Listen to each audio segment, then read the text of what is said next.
Non, c'est pas seulement les pasteurs, mais les gens, tout le monde, n'a pas chrétien. Dans le monde, on n'a pas que vous avez la massika. Mais en réalité, vous avez des mabé et vous avez makala.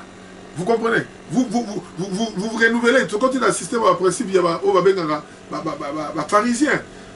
Les tombeaux blanchis. Elle a dit bien, elle a dit cravate, bongami, mais en réalité, elle a dit soutane, mais en réalité, Bible bien, ça va tombeau blanchi. Aujourd'hui, nous sommes là, tout parlant à Yesu, mais ngam na Yesu, les lots face à mes preuves, dans mes frères, mes preuves. On m'a dit qu'il y a une mission dans un pays arabique. Oh, bon, si tu veux, tu les renonces Jésus, je te tue. Tu acceptes Jésus. Donc, mon impact il y a eu sur la vie, c'est pas quelque chose qui fait pas que tu mais impact il y a eu sur la vie, et au sein que même Bandego va à la poteau, sur le Kamambenga.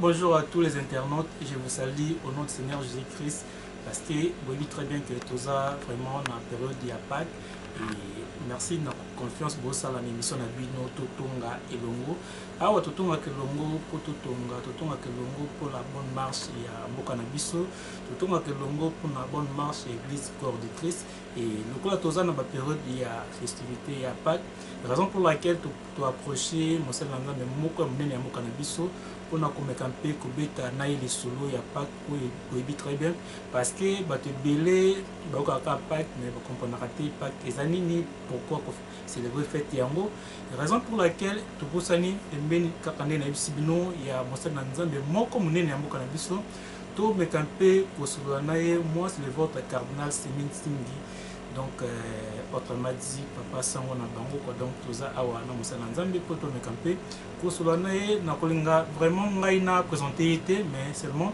na kolinga mingi yemoko aloba azana ni et puis akambaka église nini comme ça to me camper ko continuer na maso na biso et na pese déjà mbote monsel na nzambe mbote mingi. Ok, balande mission na biso bazolanda ba me camper ko yeba wana lisusu nani asalaka nini et azanani avant de continuer maso na biso mosusu. Comme on a eu apôtre Meya Ezabou Mokambila, nous avons apôtre dans la communauté des assemblées chrétiennes du Réveil Mandela, en sigle, on appelle ça ACRM. Et nous avons basé dans la ville, il y a déjà plus précisément la commune, il y a Bandanoua, donc nous avons pour là, et nous avons apôtre, appel, donc c'est ça quoi, je suis là pour l'œuvre de Dieu, c'est ça ce que je voulais vous présenter. Ok, merci beaucoup. Bien, il s'agit bien d'apôtre Meillard, donc tous en dénaï, tout met un peu sur la par rapport à la fête de Pâques, parce que dimanche déjà, sur le Mokil Mobimba, on va célébrer la fête de Pâques. Même apôtre, tout met un peu toutes les explications claires, il y a Pâques, selon la Bible. Tu peux retenir dans Pâques. Bon, selon la Bible, Pâques, il y a dans mon hébreu, Pessa. Pessa. P-E-S-S-A-H. Pessa, qui veut dire la traversée de la mer Rouge. Alors, Pâques, Jésus Christ, toujours dans le Nouveau Testament, Pâques, il y a une journée, dans le Nouveau Testament, il y a une journée où Jésus Christ a une période où il s'est sacrifié. À Koufaki, puis à Sekwaki. Mais Pâques, dans l'Ancien Testament, ils ont fait Nzambe a institué pour commémorer la journée où Bana Israël va bimaki. Ils ont frappé les adversaires et les juifs. Et puis, ils ont premier né pour permettre à Israël, les Hébreux, de bimaki l'Égypte. Donc, Pâques, ils allaient, et là, il y a un jour monté pour la biso. On attend à Kaléry, même les Hébreux pour qu'ils aient un signe. Même les Hébreux. Bazwa makila ba pa rapport sur une zamazo leka abeka likolo de manière que nous avons pe apekisa ba oyo ba yaka ko détruire. Vous comprenez? Mais la nouvelle alliance to boima même belete quand même moko akufa. Moi na pate Jésus Christ. Enfin que biso zo la vie. Mais liboso dagi ba tu va même belé ba kufi mais ba zu vite. Donc bazaki dans la grâce fait faveur mais ba zu vite. Biso siko Jésus akufa pour toujours la vie. Alors pas que normalement dans temps oyo et ça, ce n'est pas qu'il y a célébration, mais pas qu'à vécu. Donc, on doit vivre en haut. Donc, à vivre, il y a que des choses qui sont sur le monde. Alors, il y a des gens malades, et ça que, moi qui me malheureux, tout ça, tout le monde pas. Il y a expliqué le mot. Oui, Pâques, Pâques, au moins que Pâques et tombera chaque année dans la période où il y a un moment. Mais ils ont décidé, ils ont un calendrier romain au total, ils ont décidé que la période donnée, ils font des calculs par rapport à eux-mêmes. Donc ce n'est pas que nous avons pas à imposer une date. Na Israël, na Hébreu, dans le troisième mois, nous considérons comme premier mois. Donc pourquoi Zamba n'était pas considéré erreur passée, pas considéré échec passé, mais pas considéré que victoire Moro Boibandi dans Zambé. Donc il y a un rappel, il y a un mauvais tenté, mais il y a un rappel, il y a une condimation qui Moro a un Koufi à ce qui pour la banque. Donc ça qui est Timo Babili. Alors là, il faut faire comprendre que Pâques est vécu. Il faut vivre Pâques. Et on y est sous dans la Bible, il a parlé sur la Pâques. Il y a moi qui n'a pas célébré Pâques, mais en permettant que Pâques continue. Pourquoi? Parce que les gens qui l'ont amoureux perpétuel, de génération en génération, et donc on continue. Ok, toujours continuer toujours dans Moussa Lanzambe, mais dans l'Indi, on me rappelle que c'est la différence entre l'Ancien Testament et le Nouveau Testament. Parce que le but est de moyen. Parce que les gens vont comprendre ce qu'il y a. Parce que dans le cas ils ont déjà célébré avant Jésus-Christ. Jésus-Christ a confié à ceux qui vont continuer à célébrer. La différence des années entre l'Ancien et le Nouveau Testament. La différence est dans ma continuité. La différence est dans le fait que l'Ancien Testament, tant que la Pâques, tant que m'a institué, parce que c'était la première personne à dire vous célébrez ma fête dans le livre Exode à partir du verset 12. Zambarim Sabbat à Israël, probablement avec vous célébrez ma fête. Et vous le faites en mémoire de moi, c'est la perpétuité que vous devez le faire. Mais, pas qu'il y a Kalezaki, mais pas qu'il y a Kalezaki, Batouado, même. Vous comprenez pas, même après une cérémonie donnée, pour nous soit que nous sacrifions même afin qu'il y ait une célébration, à quatre célébrations. Et je vous dis, même à Zani, moi, à la fête. Et c'était comme ça que cela faisait. Et puis, pas quoi les Aguinées. Pas quoi les bateaux célébrants et bandits a sorti un peuple d'Israël. Pour la sa mer rouge. Cela veut dire quoi? Bango basela qui bat sa mer rouge, mais c'est là qui avant sa mer rouge. Donc nous avons Nathan un cas à Aïcha bon. Nous avons préparé bango à pour célébrer pour la tabia pour bon maman, pour ce bloc comme ça la fête, pour lire bino surtout même ceux qui famille bino ils ont mouké, pour avoir voisin ba ya ba sur bino mais pour lire news. Alors voilà nous avons ça avant ba sa mer. C'est pour dire que la Pâque ne vient pas pour la Pâque n'est pas nous célébrons ce que nous venons de voir, mais la Pâque nous célébrons ce qu'il a déjà été fait. Vous comprenez? Donc nous avons la vacances avec les Aïbaï qui maintenant on va se payer la peau pour côté la terre promise. Vous comprenez? Alinga qui va se payer. Et ce que aujourd'hui nous qui dans Psaume 23, David il dresse la table en face de mes adversaires. Mais ce que talent on a verset il fait des fêtes en face de mes adversaires. Tu vois? Dans le Bundi, adversaire à Zoya, mais nous avons célébré déjà victoire. Donc, pas que tu célébreras la victoire avant même toi qui es dans la carte de combat. Donc, vous célébrez la victoire avant les combats. Avant les combats. Vous comprenez? Avant même le combat, vous célébrez, il y a sur Longaki, il y a sur Koufaki, il y a Mwananga Molongi. Normalement, dans la carte de message, il y a Pâques, et ça, message évangile Mobimba. Donc, tu as la victoire, non pas parce que tu es au Bundi, mais tu as la victoire pour Jésus Christ. Après, si vous avez célébrer, à Koufi pour la mission, et puis à ceux qui pour la mission. Donc, tu vas regarder, Nanzela même les garantie pour que avoir accès dans le conseil. D'où, dans l'Ancien Testament, ils ont même. Alors, ma famille, ma pauvre, ma souche, il y a un problème. Mais, pourquoi? Parce que ils ont fait moro, obi, ceux qui vont mourir par la bino, pour qui va voisin, pour lui, vous comprenez? Nous, à la fête, à cette fête, il faut monter. À cette fête, il faut éviter. Donc, fête, dans l'Ancien Testament, ils arrivent à même béné. Mais dans la nouvelle alliance, ils ont même béné, ils ont même mort. Oya Koufi pour le bateau, ok, voilà. C'est bon. Dans le but, on a retenu comme ça la fête qui est montée, mais qu'est-ce qui fait qu'aujourd'hui, les lots fêtent à Noël, fêtent à naissance et à Christ, et comment plus d'impact ma casse que les fêtes il y a Pâques où il y a la résurrection et Jésus-Christ. D'abord, on a au monde va sur la date, la période, ils ont bâti sur les erreurs. C'est vraiment des erreurs. Pour nous, ils ont bâti Noël là-bas. Soit les Chinois ont sauvé Noël là-bas. Donc, nous avons côté d'ailleurs, ceux qui ont bundia comme bah ils ont dit ma samba là-bas, à peine un jour na Noël. Donc, et là où c'est très important à les amis. Noël est la naissance de Christ. Alors, dans la nouvelle alliance, la naissance de Christ, c'est la naissance dans l'intérieur. Quand vous acceptez Jésus comme Seigneur Sauveur, et il ose naître de nouveau, mais tu acceptes que Jésus naisse aussi dans ta vie. Et ça, il faut ôter à bateau. Paul a dit, habitant naïe, n'a pas de Christ, n'a pas de Christ. Mais le l'homme, il faut y aller.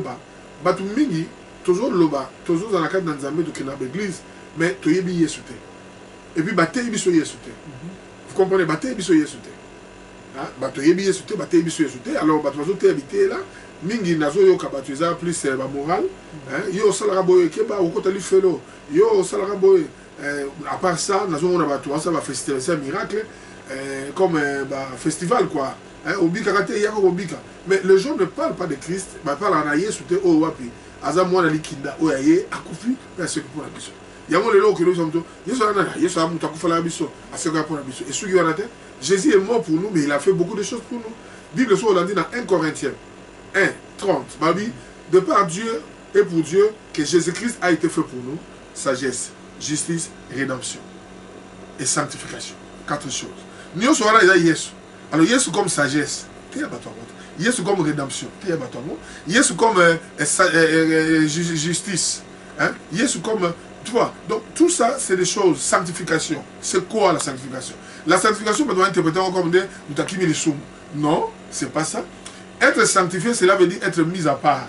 Vous comprenez? Alors, et ça va dire que oh, Yesu a ça pour la biso. Or, ce qui est église Yanzambe, bah comme on comprend que nous salaire Yesu, na croix, nous devons faire c'est quoi pour la biso. Il y a un moment Pâques, tout le monde fait le roi païen, c'est la année de période. Bah bon, ceux qui battent le calendrier, bah ils sont païens. Je ne crois pas qu'ils sont les chrétiens. Bah ça le calendrier, bah impose à Pâques chaque année. Vous comprenez? Alors, bon, tout autre peut se voir en période, bah il y a cette période où on allait. Ça une période de Pâques.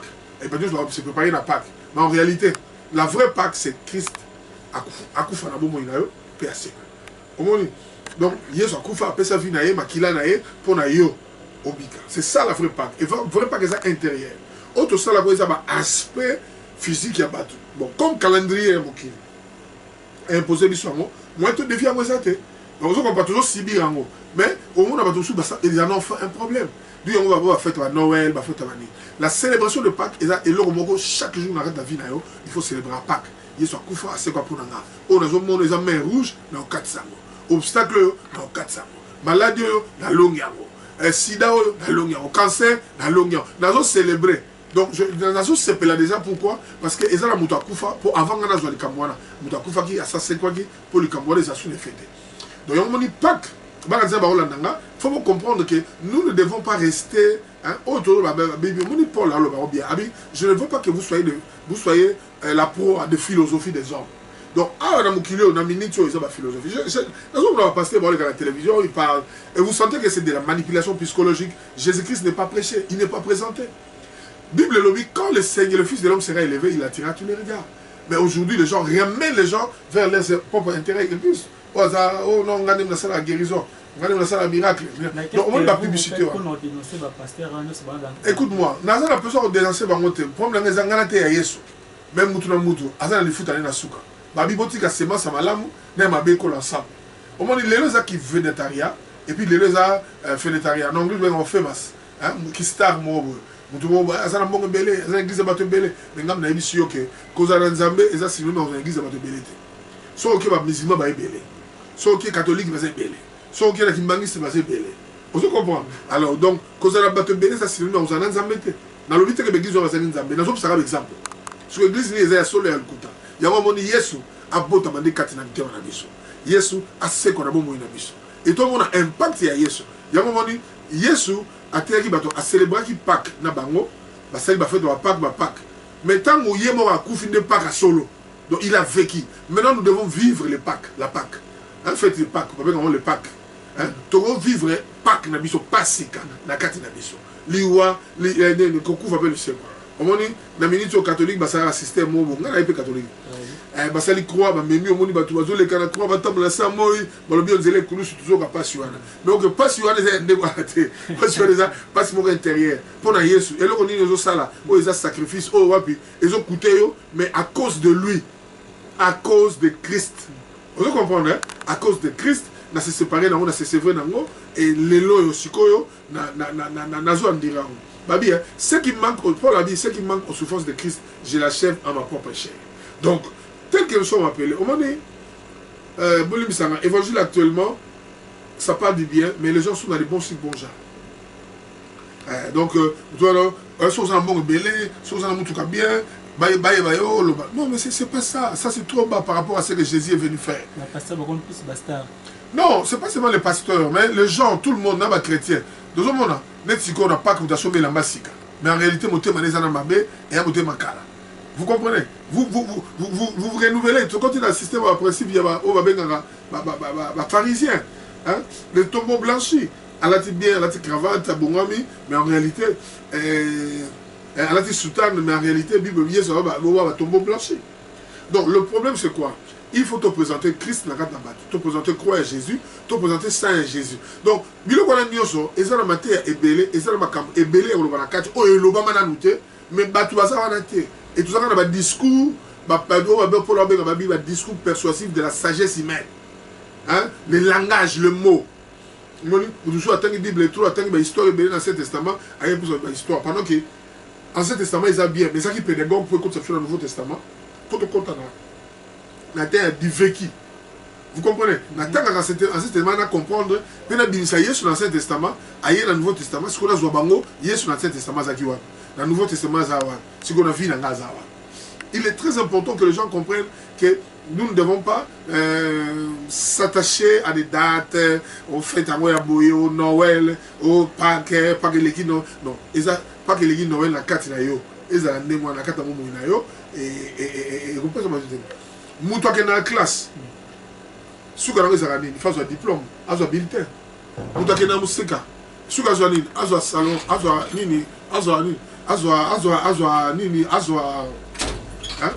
donc tout ça, c'est ce qui arrive. Vous comprenez? Mais Moutou qui est dans la classe, Moutou qui est dans la classe, un diplôme. Un bulletin et couronné qui est dans la classe. Mais vous avez mis Yesu, vous avez mis au apporté, au wapi, au bakeno, réciter aux anaïs. Il y a un épisode pas que ça dit vécu. Donc, dans la boye, Yesu dans la carte n'a pas lui on a une résurrection, t'as les logs et important la carte, la vie n'a pas. Il y a une zone qui a un impact et cause à la vie à Bananzan. Impact dans les alliés que. Importance de la impact dans les alliés, ce qui fait il y a pas que ça n'a qu'à venir à moto et comme influence positive dans le milieu. Les gens vont reconnaître que le Christ a fait un travail au-dessus. Comme un élément mongo, va se dépasser dans l'autre. Les gens vont reconnaître que réellement, aux Ananzambe, et puis quand ils sont dans les problèmes, ils viennent toquer chez toi. Non pas seulement pour un bon, mais que Nzambo Yozanaye, Amelo Kasika. Jésus-Christ, on ne l'a pas cherché pour Soro Akabola Ramon, non. On a cherché Jésus pour la lobby. Tant que il faut manger ma chair et boire mon sang. Bah, tu dis, à qui irions-nous encore? Hein? Il faut manger. Bon, bah, Kimi. Ce que vous tourné à vous, pourquoi vous n'entendez, pourquoi vous ne partez pas, à qui irions-nous encore quand nous avons des paroles? Ah, bah, tu as les paroles de la vie. Cela veut dire quoi? Yesu, Asana Moma, il a bon, dans l'île. Ce qui va pire, va faire dans Yesu, ils ont pour la lipate. Mais bah, tu n'as pas pour la lipa, bah, Kima. Oh, bah, mais la 20, la fête, tu as sous sa montée. Oh, bah, liambisi, bah, lianyama, tu as sa montée. Mais bah, oh, bah, landa Yesu, pour la lilo. Bangola de Batikala, oh, bah, Koufana Yesu. Il y a un moment, aucun des apôtres n'est mort malade, mais ils sont morts tous malades. Et ils sont tous tués, décapités à cause de Jésus. Aujourd'hui, nous sommes là, tu parles à Yesu, mais nous sommes là, face à mes preuves, nous sommes faire ma preuve. On m'a dit qu'il y a une mission dans un pays arabique. Oh, bon, si tu veux, tu les renonces Jésus, je te tue. Tu acceptes Jésus. Donc, mon impact il y a eu sur la vie, ce n'est pas quelque chose qui est pas sur tout, mais impact il y a eu sur la vie, et aussi que même Bandego va la poto, sur du Kamabena. Dans un témoignage, on a fait ça. Maman Botinga a bané au Sambel. Papa au Botanga a allé au Sambel. Si on va tourner au Sambel arabe, à ce ça comme dans l'église catholique, on a tiré au monde à perdre à quelle église. Mais papa est malade dans l'hôpital. Maman fou comme on a fait à prière. Bon, je connais ça que maman sur un nimbi, un gars qui a prière. Nous avons la moussée à papa. Marthe, la mouka, parce que au bon délité, au moins que papa a commis conscient que prière et à moi c'est même de ça. Ils ont impacté finalement. Et puis papa l'a dit sur un mettre hôpital à Yami. Papa l'a dit sur avant Koufa, Azol Babi, ah Marthe, n'a mon libre ange va jouer. na okende na ngai donc voilà liwa obundana te mais asa préparé abi oh ba ange ba maman tout de ba ange baza mais maman il doit faire comme obondela po ba ange ba yo papa vous comprenez akufa lokwa munyo sotute akufa lokwa mukonzi akena kine akufa lokwa Yesu donc le problème c'est quoi nous voulons l'impact de la Pâque dans notre vie nous ne voulons pas fêter la Pâque mais l'impact de la Pâque dans notre vie. Ok, Toza, quand il est un apôtre meilleur, il dit qu'à tout continuer, tout le vraiment bon, mais pour comprendre ma lame, parce que moi, incompréhension est dans la mine sur Yango. Mais apôtre, n'a me poser une question parce que le lot, surtout, c'est le Pâques, parce qu'il y a accomplissement, il y a prophétie. Prophétie, que non, moi, dans mon botama, à Kokouf et puis à Kosé quoi. Mais ce qui fait mal les années, dans l'église, dans la prophétie, tout le temps, comme les belés, ou comme copé, ça même va trouble dans le foyer belé. N'a évité pourquoi le lot, comme on a maîtrisé, il y a la prophétie, le couta, la prophétie, ils ont panza et construire. D'abord, le don de la prophétie, la prophétie prédit l'avenir. La prophétie est différente de la parole de connaissance. Vous comprenez? La prophétie, c'est pour dire l'avenir. Et la Bible dit c'est pour édifier, corriger, instruire. Vous comprenez? Donc, la prophétie, quand il vient, la Bible dit c'est comme une lampe qui éclaire dans les lieux ténébreuses. Donc, on a place mon lit et Yagi, le lit, le ballon clair. Et la prophétie est rapport pour édifier. Alors, et là, quand on m'a cassé les nains, moi, quand on prophétie, prophétie fait, mais la Bible, c'est ce qui est natal, c'est comme le prophète, il faut pas vous aller. C'est ce qui fait que l'homme qui est comme un prophète. Non mais ça danger pourquoi? Parce que non sont qui prophétiser dans un mois lit pas dans un mois quoi. Les vrais prophètes ne prophétisent pas pour le pain. Vous comprenez? Donc on a vu ce que Makaboza est une manipulation psychologique. Soit Makani papa n'a pas d'okité, Makani cousin d'ok. Soit Makani cousin d'okité, Makani oncle d'ok. C'est comme si Batola soit Makani d'oki, mais ça. Non. Le problème est simple. Hein? Jésus Christ a l'église d'oki. Donc la vraie Pâque, nous avons comme on a conscience que Christ a fait quelque chose pour moi, quelque chose de fort et impact dans la vie dans ma vie. C'est très important. Christ a fait quelque chose et son impact est dans ma vie. Donc, on a dit que maladie, on a dit que résister à l'impact dans ma vie. Donc, l'église en disant, mais c'est qu'il faut comprendre que tout le monde a une sensation, tout le monde a un enthousiasme, ou ça là, que moi, le yenge, moi, le yenge. Non, non, non, c'est pas comme ça. C'est pas comme ça. Mais est-ce que pour nous, il faut seulement couper sa bombe prophétie? Je crois que il y a un problème de la prophétie. La prophétie n'est pas un mot biblique, il faut les anagas d'église. Mais le problème c'est quoi? Quand nous prêchons, c'est la prophétie par excellence. Hein, le message de l'évangile, c'est la prophétie. C'est ce qui a été dit pour nous. Mais le problème c'est que toujours le soi-disant prophétie, c'est la conception de quoi. À quel moment ils ont intimidé la prophétie sur mesure. Bon, mais il a fait Bible il y a un vrai peu bazar. Et le but est que soit faux de là, ils sont comme il faut. Soit faux, ils sont vrais. Donc, le vrai prophète, nous avons pas le vrai prophète, la faux prophète peut bazali. Nous avons sur rapport, tout le monde peut que ça va monter, mais dans ce cas, il faut pas bailler baquer. Nous avons un triage. Et puis, nous avons trié, il y a un groupe qui s'est auto-prophétisé. Mais il y aura sélection. La bonne et la mauvaise séance, nous allons libérer et la sélection. Ok, il y aura sélection quand nous avons lobby, bien que le lobby a un problème, mais après, ça la différence. Si vous avez un professeur, il y a un peu et comme ça, il y a doute, le lobby, pasteur, prophète, Dieu m'a dit ceci, Dieu m'a montré ceci, oh, ça va le réalité. Au moins, que le connaît et ça, le passe dans le thème, au hasard, censé à Koyoka, va se lancer pour la part là-bas. Oh, oui, hein, mais parce que tu surtout les lots, et comme on a un zam, maintenant qui est venu pour nous jouer par exemple quoi. Et ça, on a un fardeau, il passe à Yesu, on a 4 mois, on a un zate. Tant que je dis Pâques, c'est que je dis pas que Koku Fana Yesu. Tant que Koku Fana Yesu, il y a aussi l'Iwa, ils arrêtent 5 mois. L'Iwa, ça passe. Là, c'est pas dans l'Iwa. Parce que Koku Fana Yesu, peut que c'est quoi là. Résurrection, c'est 5 mois. Motame, c'est 5 mois. Mais l'Iwa, ça passe.